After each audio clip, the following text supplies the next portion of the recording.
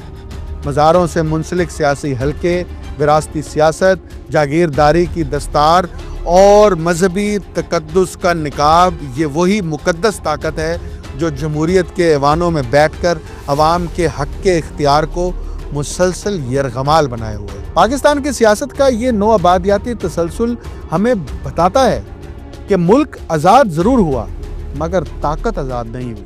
ہمیں یہ سمجھنا ہوگا، یہ جاننا ہوگا، اور ہم اگر یہ سمجھ گئے، جان گئے اور شعور حاصل کر لیا تو یقیناً پاکستان حقیقی جمہوریت کے سفر پر گامزن ہوگا۔ مجھے اکمل سومرو کو اجازت دیجیے۔ اللہ حافظ۔ پیری مریدی کی اسلام میں کوئی حیثیت ہے؟ جو مروجہ پیری مریدی ہے نا، اس کی تو کوئی حیثیت نہیں ہے، البتہ خلیفۃ المسلمین کی بیعت تو ہے نا۔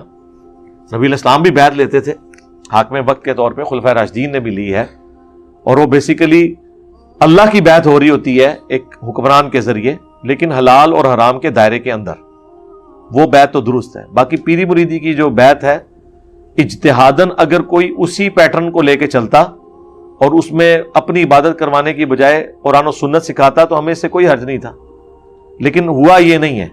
لہٰذا اب پریکٹیکلی تو پیر نصیر الدین صاحب نے اس کے خلاف کتاب لکھ دی ہے، پیری مریدی کی شرعی حیثیت، وہ آپ پڑھ لیں تو آپ کو پتہ چل جائے گا کہ اس بیعت نے کیا گل کھلائے ہیں۔